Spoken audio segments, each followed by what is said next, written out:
അവളുടെ മുത്തശ്ശിയെ കാണാൻ പോയതായിരിക്കും. മുത്തശ്ശിയുടെ അടുത്തേക്കോ? ഇനി ആ കിളവി നീലിമയുടെ രഹസ്യങ്ങളൊക്കെ തുറന്നു പറയൂ. അയ്യോ, പിന്നെ എന്തായിരിക്കും നമ്മുടെ ഗതി? അയ്യോ, നീ പേടിക്കണ്ട. ആ കിളവിയുടെ വായിന്ന് എന്തെങ്കിലും പുറത്തു വന്നാ നിന്റെ അച്ഛൻ ആരാണെന്ന് ശരിക്കും അവരറിയും. നീലിമയുടെ അമ്മയ്ക്ക് സംഭവിച്ചത് നീലിമയ്ക്ക് സംഭവിക്കാതിരിക്കാൻ വേണ്ടി ആ കിളവിയെല്ലാം രഹസ്യമായിട്ട് തന്നെ വെക്കും. മോനൊരു കാര്യം ചെയ്യും, അഞ്ജലിയുമായി അവിടെ ചെന്ന് വേറെ എന്തെങ്കിലും പറഞ്ഞ് അവളെ അവിടെ നിന്ന് എത്രയും പെട്ടെന്ന് കൂട്ടിക്കൊണ്ടുവരണം. ബാക്കിയൊക്കെ ഞാൻ നോക്കിക്കോളാം. ഇനി അഥവാ ഇത് പോരാ എന്നാണെങ്കിൽ നിനക്ക് എന്ത് വേണമെന്ന് പറഞ്ഞാലും ഞങ്ങളൊക്കെ തരാം. പക്ഷേ നീ ഇനി അവന്റെ കൂടെ താമസിക്കരുത്. ഗീത പറഞ്ഞത് കേട്ട് നീലിമ അവരെ തന്നെ കണ്ണെടുക്കാതെ നോക്കി. അന്നൊരിക്കൽ സിദ്ധാർത്ഥിന്റെ കൂടെ കുടുംബവീട്ടിൽ പോയപ്പോൾ അവിടെ വെച്ച് സംസാരിച്ച ആ സ്ത്രീ തന്നെയാണോ ഇതെന്ന് നീലിമയ്ക്ക് സംശയം തോന്നി. അവൾക്ക് സങ്കടം വന്നു. അത് ശ്രദ്ധിച്ച ഗീത ഉടനെ പറഞ്ഞു, കുട്ടി, നിനക്ക് ഞാൻ വിലയിട്ടതായി ഒന്നും കരുതണ്ട. അവന്റെ വീട്ടിൽ നിന്ന് ഇറങ്ങിയാൽ നിനക്ക് ഒരുപാട് ചെലവുകളുണ്ടാവും. ഒരു മകനും കൂടെ ഉള്ളതല്ലേ. അശ്വിൻ കഷ്ടപ്പെടരുതെന്ന് കരുതിയാണ് ഞാൻ ഈ ക്യാഷ് നിനക്ക് വച്ച് നീട്ടുന്നത്. അല്ലാതെ വേറൊന്നും കരുതണ്ട. ഇത് നീ സ്വീകരിക്കണം. എന്നിട്ട് ഞാൻ പറഞ്ഞതനുസരിക്കണം. ഗീത വീണ്ടും പറഞ്ഞു. നീലിമ ഇതെല്ലാം കേട്ടുനിന്നതല്ലാതെ ഒരക്ഷരം തിരികെ സംസാരിച്ചില്ല. സത്യത്തിൽ അവൾക്കാകെ തളർച്ച തോന്നിയിരുന്നു. താൻ സിദ്ധാർത്ഥിന്റെ വെറും ഗേൾഫ്രണ്ട് മാത്രമാണെന്ന് കരുതിയാണ് ഗീത സംസാരിക്കുന്നത്. അവരെ ഇനിയും സംസാരിക്കാൻ അനുവദിച്ചുകൂടാ. ഗീതയോട് ഇനി കല്യാണക്കാര്യം മറച്ചുവെച്ചാൽ ശരിയാവില്ല എന്നവൾക്ക് തോന്നി. ഒരുപക്ഷെ സിദ്ധാർത്ഥിന്റെ ഭാര്യയാണ് താനെന്നറിഞ്ഞാൽ ഗീതയ്ക്ക് തന്നോട് സ്നേഹം തോന്നുമെന്നും അവർ അവന്റെ ഭാര്യയെ അംഗീകരിക്കുമെന്നും അവൾ കരുതി. രണ്ടും കൽപ്പിച്ച് നീലിമ സിദ്ധാർത്ഥിന്റെ അമ്മയോട് പറഞ്ഞു, ആന്റി, എനിക്കങ്ങനെ പെട്ടെന്ന് ഇറങ്ങിപ്പോവാൻ സാധിക്കില്ല. കാരണം ഞാൻ അദ്ദേഹത്തിന്റെ ഭാര്യയാണ്. നീലിമ പറഞ്ഞത് കേട്ട് ഗീത ആകെ തരിച്ചു നിന്നുപോയി. അവർക്ക് താൻ കേട്ടത് വിശ്വസിക്കാൻ സാധിച്ചില്ല. സിദ്ധാർത്ഥിന്റെ വെറും ഒരു ഗേൾഫ്രണ്ട് ആയിരുന്നെങ്കിൽ പോലും സഹിക്കാൻ കഴിയാതിരുന്ന ഗീതയ്ക്ക് നീലിമ അവന്റെ ഭാര്യയാണെന്ന് പറഞ്ഞത് ഒട്ടും ഉൾക്കൊള്ളാൻ സാധിച്ചില്ല. കേട്ടത് വിശ്വാസം വരാത്ത മട്ടിൽ ഗീത അവളെ തന്നെ നോക്കി. എന്താ നീ പറഞ്ഞത്? നിങ്ങളുടെ കല്യാണം കഴിഞ്ഞോ? എപ്പോൾ? അവന് കുടുംബമൊന്നും ഇല്ലെന്നാണോ നീ കരുതിയത്? അവന്റെ വീട്ടുകാരോട് ചോദിക്കാതെ വിവാഹം കഴിക്കാൻ എങ്ങനെ മനസ്സ് വന്നു? ഗീത ചോദിച്ചു. അത് കേട്ട് നീലിമ പറഞ്ഞു, അതിന് ഞാനല്ലല്ലോ ആന്റി സിദ്ധാർത്ഥിനെ കല്യാണം കഴിക്കാമെന്ന് തീരുമാനിച്ചത്. അദ്ദേഹം തന്നെയാണ് അതെല്ലാം തീരുമാനിച്ചത്. മാത്രമല്ല, സിദ്ധാർത്ഥിനെ കൊണ്ട് അങ്ങനൊരു തീരുമാനം എടുപ്പിച്ചത് നിങ്ങളൊക്കെ കൂടെ തന്നെയാണ്. നിങ്ങളൊക്കെ കൂടി എപ്പോഴും വിവാഹം കഴിക്കാൻ പറഞ്ഞ് നിർബന്ധിച്ചിരുന്നത് കൊണ്ടാണ് സിദ്ധാർത്ഥിന് എന്നെ വിവാഹം കഴിക്കേണ്ടി വന്നത്. നീലിമ പറഞ്ഞത് കേട്ട് ഗീതയ്ക്ക് ഒന്നും മനസ്സിലായില്ല. അല്ല, എന്താ പറഞ്ഞേ?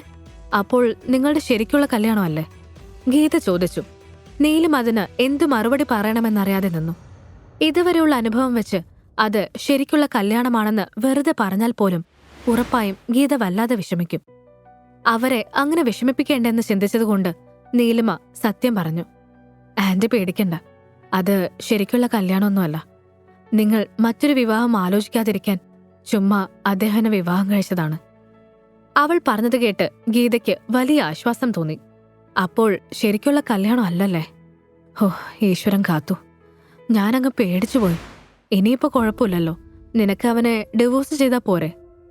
എന്നിട്ട് നിങ്ങൾക്ക് രണ്ടുപേർക്കും രണ്ടു വഴിക്ക് പോകാമല്ലോ. ഞാനെന്തായാലും ചെക്കിൽ എമൗണ്ട് എഴുതിയിട്ടില്ല. അവന്റെ ഭാര്യയായി കുറച്ചു ദിവസം നിന്നതല്ലേ. നീ നിനക്ക് ഇഷ്ടമുള്ള എമൗണ്ട് എഴുതി ചേർത്തോ പെണ്ണെ. ഗീത ആശ്വാസത്തോടെ പറഞ്ഞു. നീലിമയ്ക്ക് അത് പക്ഷേ വലിയ അപമാനമായി തോന്നി. സിദ്ധാർത്ഥിന്റെ കൂടെ ഭാര്യയായി ജീവിച്ചതിന് അവർ തനിക്ക് തരുന്ന വില സ്വീകരിക്കാൻ നീലിമ തയ്യാറായിരുന്നില്ല. മാത്രമല്ല, സിദ്ധാർത്ഥിന്റെ അമ്മയുടെ സ്ഥാനത്ത് മറ്റാരെങ്കിലും ആയിരുന്നെങ്കിൽ അവരോട് നീലിമ കടുത്ത രീതിയിൽ തന്നെ പ്രതികരിക്കുമായിരുന്നു. ഗീതയോട് പക്ഷേ അവൾ ഒന്നും എതിർത്ത് പറയാൻ ആഗ്രഹിച്ചില്ല. മോളെന്തൊന്നും പറയാത്തത്? അവനെ ഉടനെ ഡിവോഴ്സ് ചെയ്യില്ലേ? ഗീത ചോദ്യം ആവർത്തിച്ചപ്പോൾ നീലിമയുടെ മനസ്സിൽ വല്ലാത്ത വേദന തോന്നിത്തുടങ്ങി. സിദ്ധാർത്ഥിന് ഒരു തരത്തിലും ചേരാത്ത ഒരാളാണ് താനെന്ന് നീലിമയ്ക്ക് അറിയാമായിരുന്നു. എന്നെങ്കിലും ഒരിക്കൽ അവന്റെ ജീവിതത്തിൽ നിന്നും ഇറങ്ങി പോകേണ്ടി വരുമെന്നും അവൾക്കറിയാം. പക്ഷേ ഈയിടെയായി അവൻ തന്നോട് കാണിക്കുന്ന അടുപ്പം കണ്ടപ്പോൾ എപ്പോഴോ അവളും അവന്റെ ഒപ്പമുള്ള ഒരു ജീവിതം ആഗ്രഹിച്ചിരുന്നു. ഇതെല്ലാം ഓർത്തപ്പോൾ നീലിമയുടെ കണ്ണുകൾ നിറഞ്ഞു. അവൾ അത് ഗീത കാണാതെ തുടച്ചു. അപ്പോൾ ഗീത അവളെ നോക്കി വീണ്ടും പറഞ്ഞു, മോള് ഈ ചെക്ക് സ്വീകരിക്കണം. എനിക്ക് എന്റെ കുടുംബത്തിന്റെ സ്റ്റാറ്റസ് നോക്കിയേ പറ്റൂ. ഇങ്ങനൊരു കുട്ടിയുള്ള നിന്നെയും കൊണ്ട് എങ്ങനെയാണ് അവൻ പൊതുസമൂഹത്തിൽ ഇറങ്ങി നടക്കുന്നത്? അവനതിൽ നാണക്കേട് കാണും. അതുകൊണ്ടാണ് അവൻ ഇന്നും നിന്നെ വിവാഹം കഴിച്ച കാര്യം ഞങ്ങളോട് പോലും പറയാതെ മറച്ചു വച്ചിരിക്കുന്നത്. നിന്റെ കൂടെ നിങ്ങളുടെ സന്തോഷത്തിനു വേണ്ടി നടക്കുന്നു എന്നേ ഉണ്ടാവുള്ളൂ. അവന് നിങ്ങൾ അത്രമാത്രം കാര്യമാണെങ്കിൽ ഉറപ്പായും അവൻ നിങ്ങളുടെ ഈ വിവാഹകാര്യം പറഞ്ഞേനെ. ഗീത പറഞ്ഞു. അത് കേട്ട് നീലിമയ്ക്ക് പിന്നെയും വിഷമം വർദ്ധിച്ചു. അവൾക്കപ്പോൾ വിഷമമുണ്ടായിരുന്നത് അവളെക്കുറിച്ച് ഓർത്തു മാത്രമായിരുന്നില്ല. അശ്വിൻ ഡാഡി എന്ന് വിളിച്ച് പിന്നാലെ നടക്കുന്ന സിദ്ധാർത്ഥിന്റെ ജീവിതത്തിൽ നിന്ന് അവന് ഇറങ്ങിപ്പോവേണ്ടി വന്നാൽ അത് അവനെ എങ്ങനെ ബാധിക്കുമെന്നറിയില്ല. ഒന്നും വേണ്ടിയിരുന്നില്ല എന്ന് നീലിമയ്ക്ക് അപ്പോൾ തോന്നി. ഗീത എഴുന്നേറ്റ് നിന്ന് പറഞ്ഞു, അപ്പോ ഞാൻ ഇറങ്ങുവോ? നീ നല്ലൊരു തീരുമാനം എടുക്കുമെന്ന് എനിക്കറിയാം. തീരുമാനം എന്തായാലും സിദ്ധാർത്ഥിന്റെ ഭാര്യയായി നിന്നെ ഒരിക്കലും ഞങ്ങൾ അംഗീകരിക്കില്ല. അത്രമാത്രം പറഞ്ഞുകൊണ്ട് അവിടെ നിന്നിറങ്ങിപ്പോയി. നീലിമ മറുപടി പറയാൻ പോലും സാധിക്കാതെ അങ്ങനെ ഇരുന്നു. അവളുടെ മനസ്സ് വല്ലാതെ വിഷമിച്ചു പോയിരുന്നു. അവർ അത്രയുമൊക്കെ പറയാൻ എന്താണ് താൻ ചെയ്ത തെറ്റെന്ന് നീലിമ ചിന്തിച്ചു നോക്കി. അശ്വിനെ ഗർഭം ധരിച്ചത് മുതൽ അവളുടെ ജീവിതത്തിൽ നടന്നതൊന്നും അവൾ അറിഞ്ഞുകൊണ്ട് സംഭവിച്ചതല്ല. അങ്ങനെയുള്ളപ്പോൾ ഒരു കുറ്റവാളിയെപ്പോലെ സിദ്ധാർത്ഥിന്റെ അമ്മ തന്നോട് പെരുമാറിയതിൽ അവൾക്ക് നല്ല വേദന തോന്നി. അവൾ അവിടെ നിന്നും ഓഫീസിലേക്ക് പോകാൻ പോലും കഴിയാതിരുന്നു. സിദ്ധാർത്ഥിന്റെ വീട്ടിൽ നിന്നും ഇറങ്ങേണ്ടി വന്നാൽ അശ്വിനോട് എന്തു പറയുമെന്നായിരുന്നു നീലിമയുടെ അപ്പോഴത്തെ ആവലാതി. ഉടനെ പിറകിൽ നിന്നൊരാൾ പറഞ്ഞു, എന്തായാലും ഇതിപ്പോ നന്നായി. അതാരാണ് സംസാരിക്കുന്നതെന്നറിയാൻ നീലിമ തിരിഞ്ഞു നോക്കി. തിരിഞ്ഞു നോക്കിയപ്പോൾ നീലിമ പിന്നിൽ നിൽക്കുന്ന ഭൈരവിനെ കണ്ടു. ഭൈരവ് അവളെ നോക്കി ചിരിച്ചുകൊണ്ട് നിൽക്കുകയായിരുന്നു. അപ്പോൾ അവനെ കണ്ട ഉടനെ ദേഷ്യം വന്ന നീലിമ മുഖം തിരിച്ചു കളഞ്ഞു. ഹലോ നീലിമ, എന്തൊക്കെയുണ്ട് വിശേഷം? അല്ല, എന്നെ കണ്ടാൽ എന്തിനാ മുഖം തിരിക്കുന്നത്? ഞാനെന്താ അത്ര മോശമാണോ? എന്നേക്കാൾ മോശക്കാരനായ ഒരാളുടെ കൂടെയല്ലേ നീ ഇപ്പോൾ ജീവിക്കുന്നത്? എന്നിട്ടും അവനോട് നീ മുഖം തിരിക്കുന്നില്ലല്ലോ. ഭൈരവ് പറഞ്ഞു. നീലിമയ്ക്ക് അത് കേട്ട് വല്ലാതെ ദേഷ്യം കൂടി. അവൾ അവനെ നോക്കി ചോദിച്ചു, നിന്റെ പ്രശ്നം എന്താ? നിന്നെ ആരിങ്ങോട്ട് വിളിച്ചത്? ഞാനിവിടെ സ്വസ്ഥമായിട്ട് ഇരിക്കുവല്ലേ. സ്വസ്ഥത കളയാനായിട്ട് എന്തിനാ നീ ഇങ്ങോട്ട് വന്നത്? അല്ല, അതൊക്കെ പോട്ടെ, എന്റെ കാര്യങ്ങളിൽ ഇടപെടാൻ നീ ആരാ? നീലിമ ഇതെല്ലാം ഒറ്റ ശ്വാസത്തിൽ തന്നെ ചോദിച്ചു. അത് കേട്ട് ഭൈരവ് അവളുടെ അരികിലുള്ള ഒരു ചെയറിൽ പോയിരുന്നു. എന്നിട്ട് ചിരിച്ചു. അവന്റെ അടുത്തു നിന്നും അല്പം മാറി 2 ബോഡി ഗാർഡുകൾ നിൽക്കുന്നത് നീലിമ കണ്ടിരുന്നു. തന്നെ ഒരിക്കൽ ഭൈരവ് കടത്തിക്കൊണ്ടുപോയത് നീലിമയ്ക്ക് അപ്പോൾ ഓർമ്മ വന്നു. അതുകൊണ്ട് മാത്രം അവൾ കൂടുതലൊന്നും ഭൈരവനോട് സംസാരിക്കാൻ മുതിർന്നില്ല. അവന് സിദ്ധാർത്ഥിന്റെ അത്ര തന്നെ പവർ ഉണ്ടെന്ന് അവൾക്ക് മനസ്സിലായിരുന്നു. എന്റെ നീലിമ, താൻ ഇങ്ങനെ എല്ലാം കൂടെ ഒറ്റ ശ്വാസത്തിൽ ചോദിക്കാതെ. എനിക്ക് തന്റെ കാര്യത്തിൽ ഇടപെടാൻ പാടില്ലെന്ന് റൂളൊന്നുമില്ലല്ലോ. ഞാൻ തന്റെ പിന്നാലെ വന്നതുമല്ല. ഇതിലേ പോയപ്പോൾ നിങ്ങളുടെ സംസാരം കേട്ടോന്ന് നോക്കിയെന്നേ ഉള്ളൂ. അതുകൊണ്ടെന്താ, പലതും അറിയാൻ സാധിച്ചില്ലേ? ഭൈരവ് പരിഹസിക്കുന്ന മട്ടിലാണ് അത് പറഞ്ഞത്.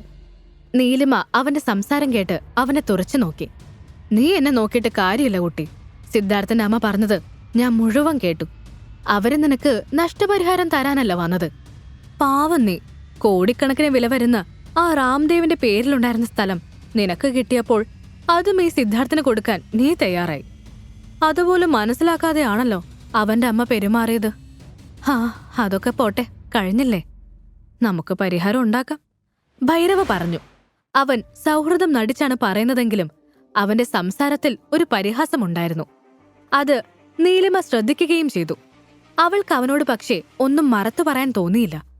അവൻ പറയുന്നതെല്ലാം കേട്ടവൾ നിന്നതേയുള്ളൂ. അവളുടെ മൗനം കണ്ട് ഭൈരവ് വീണ്ടും സംസാരിക്കാൻ തുടങ്ങി.